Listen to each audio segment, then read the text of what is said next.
Hello and welcome back to Read Becca. Today we are going to wrap up my readathons from August. It's been a while since I've done a dedicated readathon wrap up, mainly because I have been very picky and choosy about what readathons I'm participating in and how, and haven't been quite as much active with readathons this year. And so the two readathons that I did in August were New Releaseathon, which was mainly hosted by Kristen L. SFF Reader and a few other co-hosts, and then also the Garbaugust Readathon, hosted by Criminally, among others, the Dastardly Dozen. And I really enjoyed both readathons. They did both have very genius prompts, but I didn't really take into account the prompts. I mainly just stuck with the theme because I'm trying to go easy on myself. So the first couple books I want to wrap up were dual credit. So I counted them for both readathons. They at least somewhat fit, I would say. And I think that the timing, I kind of fudged a bit on both of these. So with the first one, I was reading it at the very beginning of the month. I started early. So I at least read some of it in the month. And then the last one that I read for the month, I didn't finish it until into September, but I read most of it during August. So we're going to count it in the spirit of that. So let's start with my two dual credit reads. And the first one is Kaiju Preservation Society by John Scalzi. And I did talk about this one already. I've talked about most of these books already, but we're going to talk about it a little more for the people that missed my weekly wrap-up. So Kaiju Preservation Society is a fun pop song of a book, according to the author himself. Scalzi writes really fun SFF, sci-fi and fantasy type reads, and this is definitely in the science fiction-y realm, and as I said, it's about kaiju. So it's set in the present. Scalzi very much wrote it from having writer's block going through the COVID lockdown. Now, that means that is a prominent element. Literally, we are starting the book with our main character, Jamie, working for a company that's like Uber Eats type of thing, a Grubhub sort of deal, and is about to lose their job when they run into someone they know and get offered this unskilled labor job that they might be a good fit for. And that turns out to be the secretive organization, the Kaiju Preservation Society, where they have to travel through a dimension with a bunch of very highly skilled, specialized scientists to this place where they take care of these kaiju and make sure they're protected from both harming humans and being harmed. And so it's got the commentary on everything that was happening to some degree in terms of the lockdown and politically. There's a small bit of that, but mostly it avoids that, and it goes to a whole other plane, another dimension where there's these kaiju. And the focus on that is what really pulled me in so much, is that the core of it is really a nerdgasm over these kaiju. It's focused on kaiju biology and really discussing the science of how that would work and why. And so you don't really focus as much on the kind of political and drama elements. It's just really excitement over discovery of these people who are going there and learning completely new things. So I loved that aspect, but it's kaiju. So I think most anything with kaiju is probably fitting in the Garbaugust category. So it's got those, cheesy, bombastic, big monster fight elements. There's kind of a big play on nuclear power being a major aspect of this that I won't give away, but that plays into the kaiju biology aspect. So the science was great. It was just absolute fun and escapism. I also think it was really well crafted. So in terms of being garbage, it was really well made garbage. We have this character who is surrounded by very, very skilled, knowledgeable people, but is really a self-insert for the reader because they have no skills. They're just there to haul things. They keep saying that, and they're written without gender. So anyone can kind of read this character. There's not much description of who they are or how they look or their background. So yeah, you can really self-insert and go along for the ride of this story. And it's just such a great time So I think this was a wonderful way to kick off the reading for the month for both readathons. And as I said, this counts for new releaseathon because it was a new release. It released just a couple of months ago in 2022. So that was my first read. And then my last finish of the month was also a dual credit. And this is an odd one, in part because it's self-published and it was originally a web novel that has just come out in book form for the first volume. So this web novel is available, as far as I know, to still read online on Royal Road, and it is titled Fluff, a Wholesome Lit RPG by Ravensdagger. So you can see exactly why I was completely sold on this when I saw it. So I actually found out about this, I should say, because Rob J. Hayes, who is a self-published author, posts a list of new releases every month in the self-published area, and this was a new one coming out at the beginning of August. So I got it right away. And this is a really fun one, but I think I have to explain perhaps Lit RPG for you if you don't know what that is. So we'll start there, and that on its own I assumed was going to be garbage, because Lit RPG is a genre of fantasy sci-fi. It can kind of be both.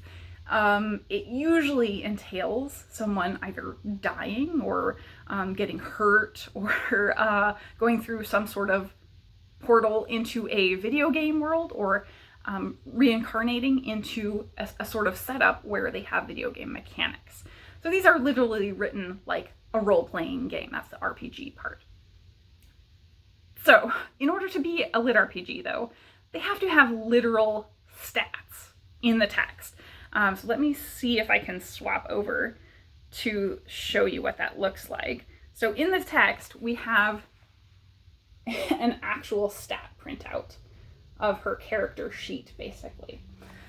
So you're getting kind of a tabletop role-playing game in a book, almost, in some aspects. This was not very intrusive in terms of that. A lot of these books are poorly written, poorly edited. They are very relegated to Kindle Unlimited for the most part. A lot of the authors churn out books like crazy, and they're just popcorn reads. They're really fun and entertaining for the readers that are really into them, and people really like them who are into Lit RPG. They get very, very immersed in these. So I think it has a rabid fan base, but it's very niche. So this one really surprised me because it doesn't rely on those video game elements as much as I have seen. I would say right up front, it does start with our main character kind of figuring things out. So she's checking her stats a lot at first, but that really goes away. So we're just occasionally getting these stats when she's having a level up. So it has those kind of video game elements where you are actively progressing through levels and you are taking on quests and that sort of thing. So Lit RPG generally is pretty garbage in that element, in that it's usually not edited professionally. It's very often churned out just to be consumable and fun. So there's not a lot of effort put there. However, this was well done, I think, and it didn't overly rely on those video game elements to pull us in or fill space. So I thought that was well done. So jumping away from the Lit RPG element of this kind of video game setup, in the Lit RPG genre, I also had a preconception that it's very male gazy. These are very often male power fantasies. So I've read and enjoyed some Lit RPG that's like that. I'm not going to totally knock it, but that is very much a trope of the genre, and a problem of the genre in some ways.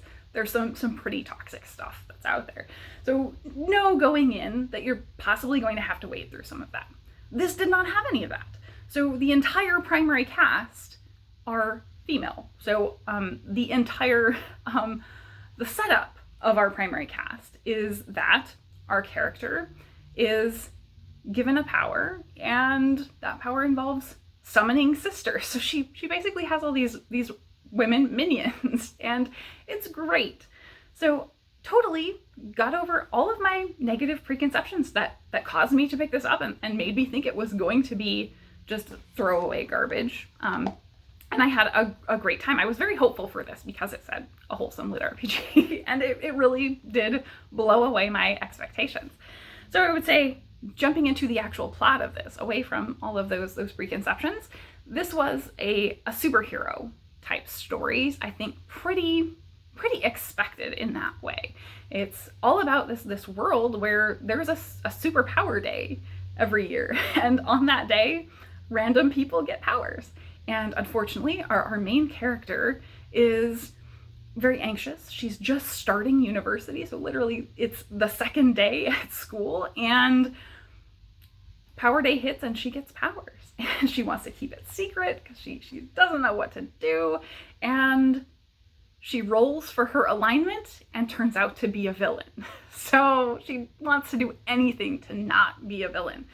Then unexpectedly she gets this sister summoning power and summons a sister, this minion, who's a werebear. And she's a very cuddly werebear. However, as she progresses along with these minions, as she levels up and is trying desperately to figure out how to change her alignment by doing good deeds, she literally goes and volunteers at a soup kitchen trying to change her alignment. So it's kind of soft fantasy in that way. It's very like trying to do day-to-day things. She doesn't want any drama. Her anxiety keeps her from doing a lot of things that, you know, she otherwise would maybe get herself into trouble.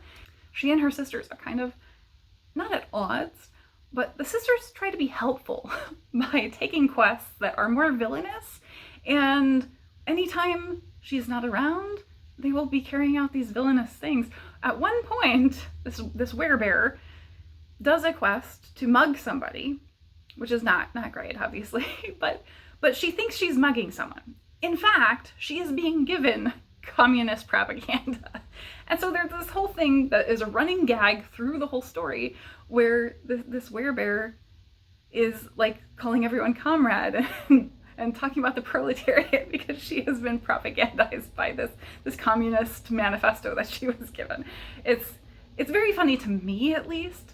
I found it hilarious, but it won't work for everyone, I'm sure. You have to have that sort of sense of humor. But so she has these great, cuddly, adorable minions. This werebear is the first one, and then she gets kind of an owl and then a trio of raccoons.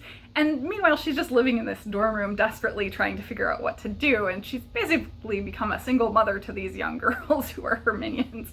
So it's a great, fun time. There's lots of individual, like, episodic adventures, I would say, as she's kind of meeting the new superheroes and villains. She's figuring out that there's maybe something bigger, deeper going on. So I really enjoyed the story. I thought this was just well executed. It was a really fun lit RPG, and it kind of delivered on a lot of things that I have been disappointed with lit RPG before. So this was a great one in terms of both new release and garbage. I think it was great fun, very entertaining to read. I think that one thing I would say for people who maybe were looking at Hench, a recent very popular release, I think last year or a year before, which was also a superhero kind of comic story, that one was much more snarky and revenge based. I think if you were disappointed with that because of those elements, this might be a good option to pick up. This one has kind of similar plot beats and hook, I would say, but not any of that more harsh content. This is much more soft. As I said, she's trying to avoid any drama, so it's a lot easier and gentler to get into.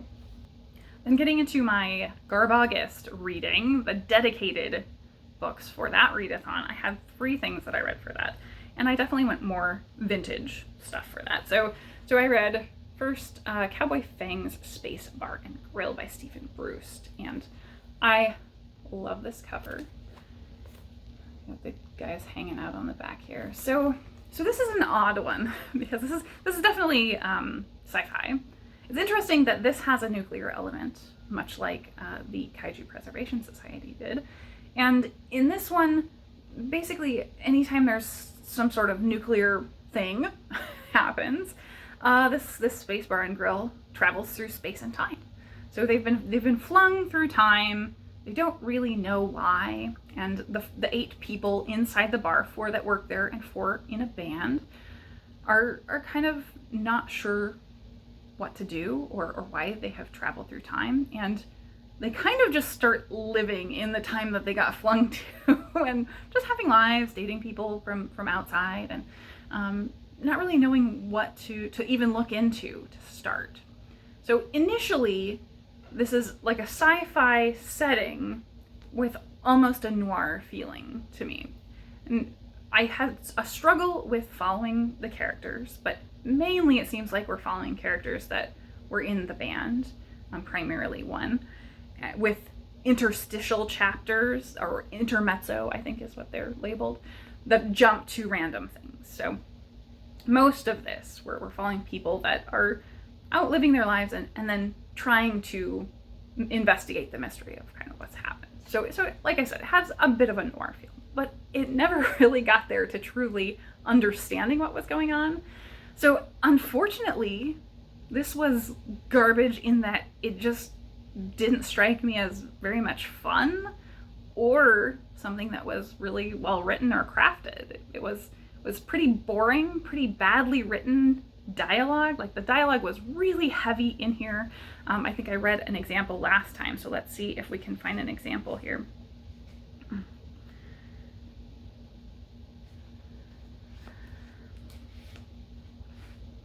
"What does it do?" he told me. I said, "What?" He tried again. I said, "Never mind. I'm sure it's important. Is it for the bike?" He said. "I hadn't thought of that. I could probably use it too." "I don't want to hear about it." Like, it's a lot of that really boring, extended dialogue. And yeah, I found this very dry. They didn't lean into the humor of it. So it wasn't like laughing at itself, even though it's clearly a jokey book. So I didn't really have a fun time with it or find it entertaining. And in the end, I was not attached to any of the characters at all. Like I said, couldn't tell whose perspective we were in half the time. And I don't know how it actually wrapped up at the end. Like, I didn't understand most of what we got to in the conclusion. So this was sadly a major disappointment. And I actually thought this was going to be my favorite of all the books. So next I have And the Devil Drag You Under by Jack L. Chalker. This was disappointing in that it was much, much too long. So it was good in terms of this readathon because it made me laugh a lot. And that was for pure ridiculousness. So this one did have a lot of fun times, but there was so much dead weight. And we are in this story following 2 people and a demon. This is our demon, who is an alcoholic, as they're facing the end of the world.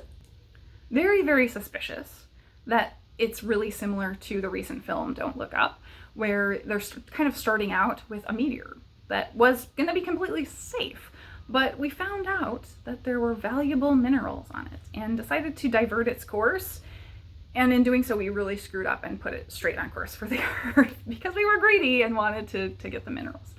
So interesting. But this is not that smart or a smart commentary of human nature at all. This then takes this demon saying, well, I'm actually a devil, not the devil, of this particular universe. And every universe has its own devil, and we each have a jewel of power that gives us some power over the universe, right? So if you can travel to these two people, a man and a woman, in the bar, if you can travel to another universe, I can send you there, and you can get a jewel from the devil of the universe in 5 different universes and come back. I'll have enough power to save our universe. And so they're like, well, I guess we're gonna die anyway, so we might as well try it. And so they do. And most of this is just them traveling to these 5 different universes and trying to get these jewels. So the innovative part is jumping to these universes, and they're each a weird one. They're completely different. So the first one is Jill, our woman character, jumps to an extreme religious kind of dystopian setting where like rules are law by paranormal enforcement. So you immediately face consequences of any sin. And it's also very like gender oppressive to the degree that women aren't allowed to wear clothes. Interestingly, there are a couple points here where our lady is naked and forced to be naked, and the guy, that doesn't really happen other than the fact that they lose their clothes when they're transported. She has multiple oppressive points of being naked in the story, but we won't worry about that. It's ridiculous garbage.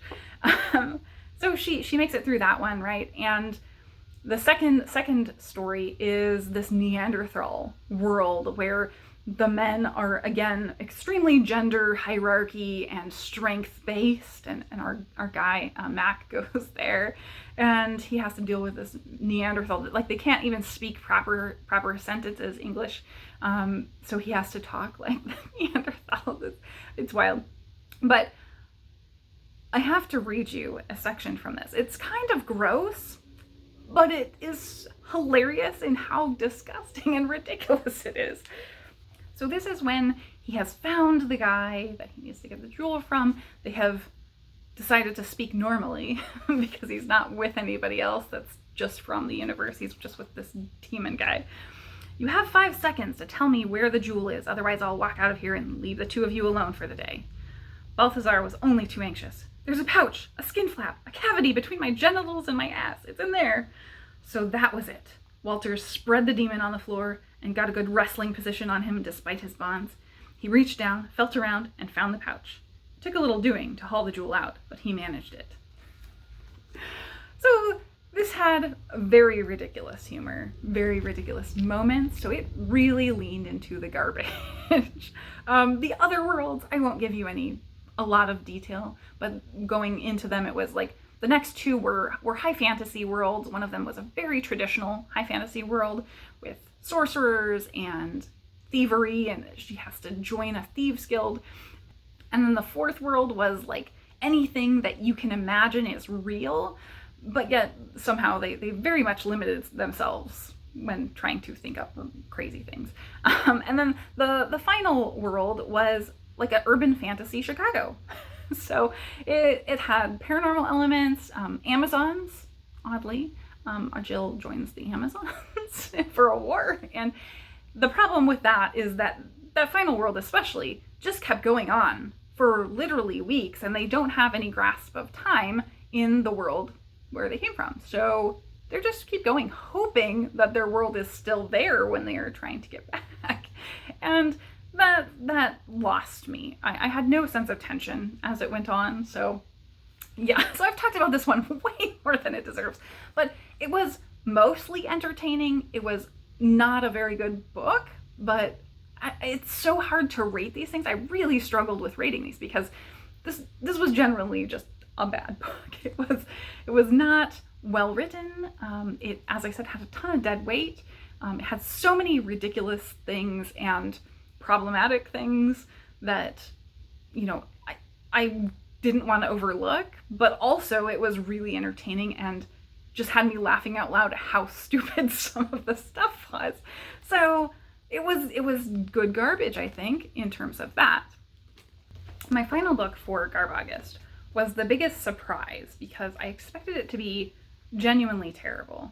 I thought this was going to be garbage in both the awful writing sense and garbage in the ridiculous over-the-top horror sense. So it was not. It was my best book, and that was Crustaceans by William Michael. And as you can see, this is about giant killer crabs, and you can see there's some entrails there, a head. I did not expect this. So this is exactly as it says on the tin. It's a horror book that I got in a cheap grab bag. I think it was $1 per book for 5 books. And yeah, it wound up being really entertaining, really funny. It knew exactly what it is and leaned into the ridiculousness. So this is like in the vein of Sharknado type stuff, where it's going for over the top and ridiculous. It's not trying to be serious literature. So this was short. I think that as well worked. It was really edited and felt like there was no dead weight to it. So the story here, not that there's any point in really recounting it, but the story is that, well, let's actually start by reading the opening lines because they have an impact. Chapter 1. The whale farted. The noise was like a cotton sheet being slowly ripped in two. The body shuddered along its whole length in a long, slow ripple. The three men standing beside it giggled nervously, then had to stand back as the odor tickled their nostrils. So it starts with that, a whale washing up on the beach that then immediately explodes because it was full of giant crabs that then kill everybody on the beach. So that's the first chapter. And then we have drawn into this woman who is a scientist who specializes in crustaceans, and her father also was there at some time in the past when there were giant crabs that were killing people, and so she has this nagging fear that it's all happening again throughout the book. And then there is an alternate perspective that is this alcoholic crab man, not a man who is a crab, but a crabber. And so he's this very grizzled fisherman who doesn't really like anybody and just wants to get money. And so he finds one of these crabs, a young crab. He thinks it's like a blue crab, like it's a rare crab. And so he puts it in a tank and it just keeps growing. And so he's watching it. He's like, man, maybe I can get rich off of this. And so he tries to sell it to a zoo, but that's just before everything goes wrong. And so of course, this all happens right off the coast of Manhattan. So we end up with giant killer crabs taking over Manhattan and wreaking havoc, and our crabber and our scientist have to save the day. So because it's edited down, there were a couple of points where I maybe felt like, oh, okay, we're getting repetitive, but then it would throw in something crazy. Like at one point we were in a lull and then they're getting to the tunnels in Manhattan and there's mole people. Like, what is going on? So it does very much feel like this is doing fun, ridiculous stuff intentionally. It's well and competently written. It feels very much like the author here. So you can see he is in front of some icy water there. It feels like he actually knows what he's talking about in terms of being familiar with marine life in writing this. So it feels like it's a competent writer who knows how to write, who wrote a really compelling, entertaining story. And I didn't expect that, but that is definitely what I got.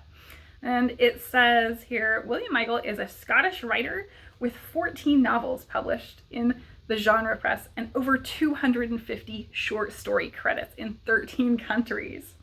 He lives in a remote corner of Newfoundland with icebergs, whales, and bald eagles for company. In the winters, he gets warm vicariously through the lives of others in cyberspace. So yeah, I really had a great time with this one. It was ridiculous and perfect for Garbaugust. Then on my new Releaseathon reads, I had a whole smattering. I read 3 fantasy, a graphic nonfiction, a contemporary fiction, and a romance. So I'm going to try to run through these ones a little more quickly. I think this one most people have probably seen. Mirror Mended is a sequel to a very popular book, novella, A Spindle Splintered by Alex E. Harrow. And because this one's a sequel that you do need to have read the first book for, I didn't want to talk about this one too much, but ultimately I enjoyed the first one, but it didn't really blow me away. It follows a character in contemporary times who has a very big connection to folk tales and is studying that in university, and specifically to the Sleeping Beauty story because she has a chronic illness that she thinks is going to be fatal. And so she's having her 21st birthday party with a spindle and winds up transported into another world. So it's a portal fantasy and has that specific fairy tale connection. So this continues on with that character. In this one, the Mirror Mended obviously refers to Snow White instead. So we have a Snow White story connection this time around, and it's still going through kind of portal fantasy elements as well. In both cases, it's very feminist story elements, I think. So I enjoyed it. I thought it was a good time. It was worth reading, but didn't really terribly stand out to me. Then I had Fevered Star by Rebecca Roanhorse, yet another sequel I can't really talk too much about. This is a big epic fantasy set in a Mesoamerican world where we're heading toward an eclipse in the first book, and all of these many characters are converging on that point. There is religion and religious politics, I would say, is a big element, and one of the characters is sort of being prepared their whole life for this. So I think what I enjoyed about this second book, similar to the first very much, is that I love the characterization, and I don't think I like them as much as the first book, but they remain very strong, defined characters. So you can tell who it is that you're talking about, because they're all very different people. This one definitely felt like a second book. It felt like we were all going places, but didn't really get where we were going, or didn't get a lot of answers, and only had more open questions. So I enjoyed it, but not as much as the first. It was well worth reading, though, for me. So yet another very middling book.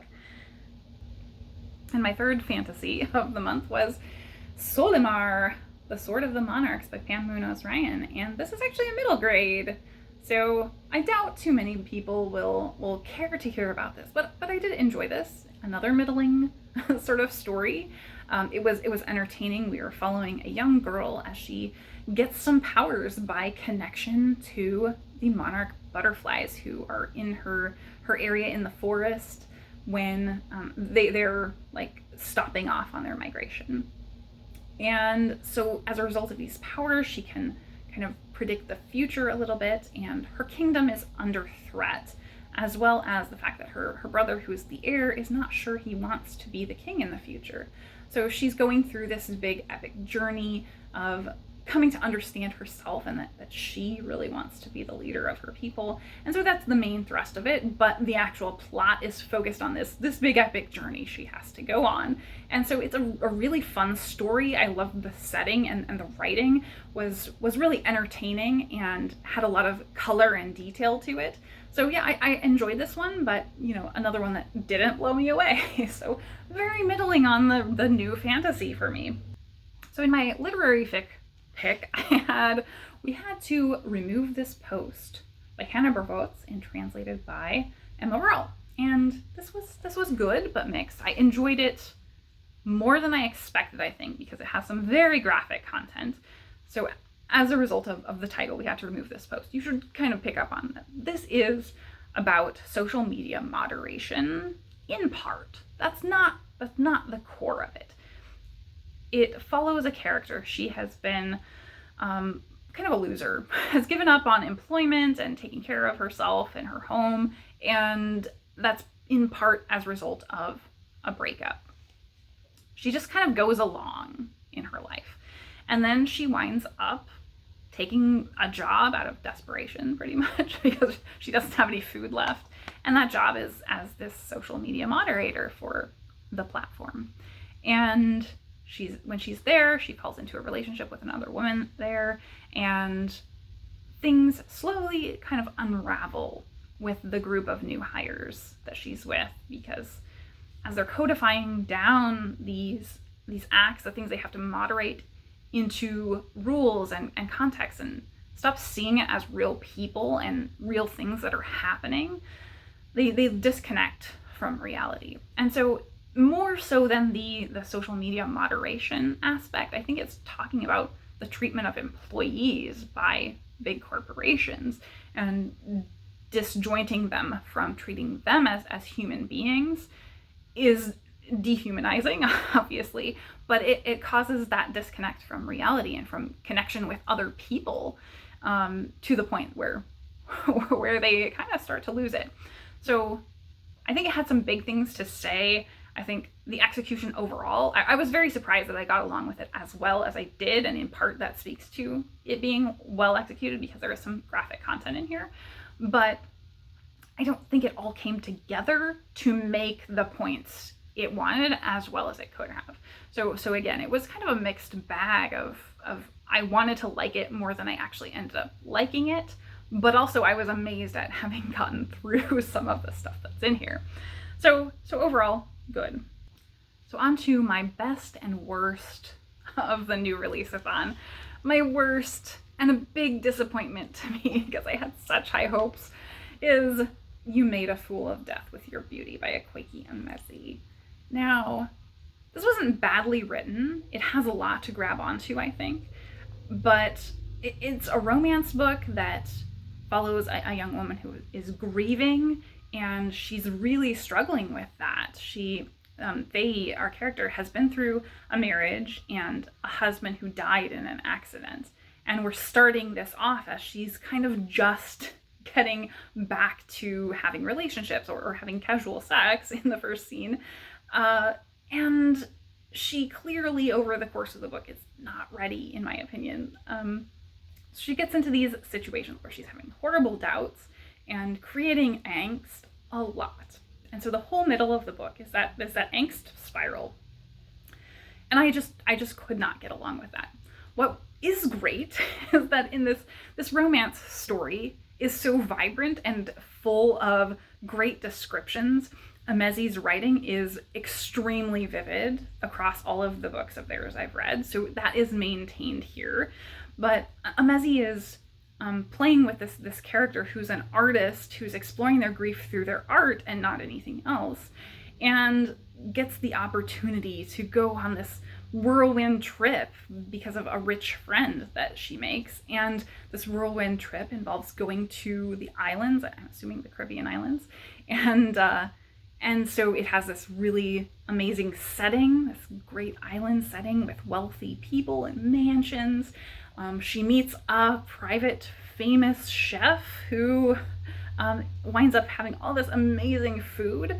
So those elements are there, and it just sweeps you along in terms of that part. But the actual romance, I did not want to be happening, basically. So I like the writing, I like the characterization. Emezi really writes rich, vivid characters, as I said. So the character interactions are great here. So there was a lot to like with this, but it just didn't live up to my hopes and expectations for this. Being familiar with the author's previous work, it just didn't deliver. So this was my biggest disappointment of the month because I had such high hopes. Then my big win for, I think, new Releaseathon and the whole month was a random pickup from my new release shelf at the library. So browse your library. It is a graphic nonfiction, 10 Days in a Madhouse, adapted from the work of Nellie Bly.